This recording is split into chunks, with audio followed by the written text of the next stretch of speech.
হেই everyone, আশা করি সকলেই ভালো আছো। আমিও খুব ভালো আছি। তো বেশ অনেকদিন পর আর একটা নতুন ব্লগ নিয়ে চলে এসেছি। আর এখন আমরা সাত সকালে বেরিয়ে পড়েছি ব্যাঙ্গালোরের এসএমবিটি স্টেশনে। তো এইবারে যে জার্নিটা বেশ লং হতে চলেছে, কারণ আমরা ব্যাঙ্গালোর থেকে যাচ্ছি কিন্তু বারাণসী, হ্যাঁ, কাশী বিশ্বনাথ ধামের উদ্দেশ্যে। তো বেশ সকাল সকাল আমরা, মানে 9টায় আমাদের ট্রেন, তো আমরা সকাল সকাল চলে এসেছি, ট্রেনে উঠে গেছি আর রীতিমতো ব্রেকফাস্টটা ট্রেনেই করে নিয়েছি। সত্যি কথা বলতে এই জার্নিটা কিন্তু সব কটা, মানে এত দিনের যত আমরা যেখানে ঘুরতে গেছি সব থেকে এটা ভীষণ আলাদা হতে চলেছে, কারণ এটা আমার সত্যি কথা বলতে অনেক দিনের ইচ্ছে ছিল যে আমি কাশী বিশ্বনাথ যাব। তো বাড়ি থেকেই আমি লাঞ্চের প্রিপারেশন করে নিয়ে এসেছিলাম, আলু ভাজা, ভাত, সয়াবিনের তরকারি, কারণ যেহেতু আমরা মন্দিরে ওইসব মানে যাব, সমস্ত কিছু আমি ভেজ রাখতে চাই। অনেক পুজো অর্চনার ব্যাপার আছে, সেগুলো তো স্বাভাবিক, তো পুরোপুরি নিরামিষের মধ্যেই ছিলাম। আর এইদিকে বেশ সুন্দর বাইরের দৃশ্য দেখতে দেখতে যাচ্ছিলাম, একটা কি নদীর ওপর থেকে জানি না, এত সুন্দর ছিল জায়গাটা, অসাধারণ।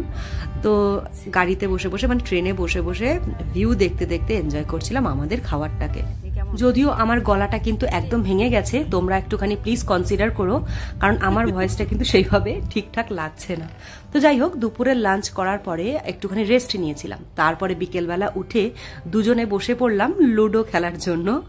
আর এমন জায়গায় গাড়িটা আমাদের থামিয়েছিল, ঠিক মধ্যপ্রদেশের কোনো একটা জায়গায়, যেখানে দেখো চারিদিকটা পুরো জঙ্গলে ভরা, বেশ থমথমে একটা ব্যাপার, বেশ ভালোই লাগছিল জার্নিটা। আর আমার ট্রেন জার্নি একদম অসাধারণ লাগে, আমি কেন জানি না, আমার ট্রেন জার্নির ওপরে কোনো কিছুই যেন ভালো লাগে না, কারণ বেশ আলাদাই একটা মানে মজা এতে।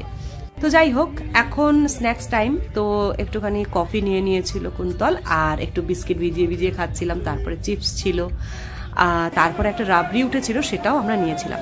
তো এখন স্টেশনটা চলে এসেছে জব্বলপুর। তো একটু শশা টশা একটু কিনে আমরা আবার ট্রেনে উঠে পড়লাম।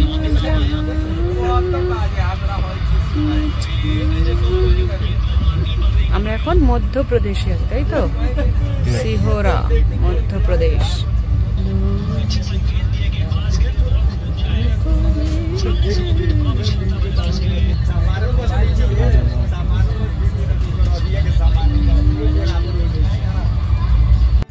এইভাবেই কেটে গেল দুটো দিন। তো আজকের দিনের এই ডিনারটা আমরা কমপ্লিট করে নিলাম, সকালবেলায় আমাদের কিন্তু স্টেশনে নামিয়ে দেবে।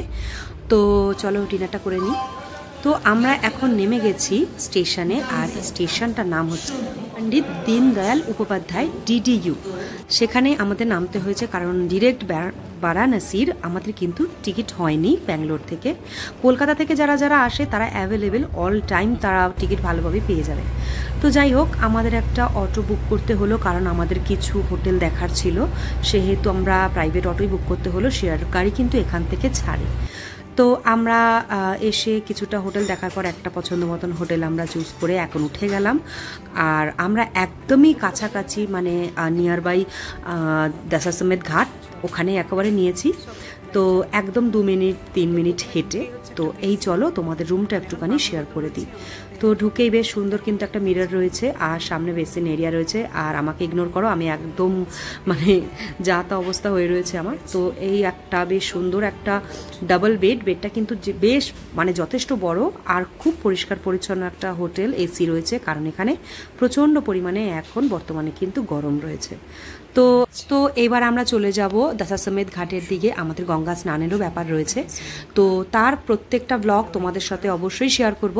তো আজকের পর্যন্ত এতটুকুই রইল। তোমাদের কেমন লাগলো সবাই কিন্তু কমেন্ট করে জানিও। আশা করব তোমাদের সকলের ভালো লেগেছে। সবাই সুস্থ থেকো, ভালো থেকো, টাটা, সকলের সাথে আবার।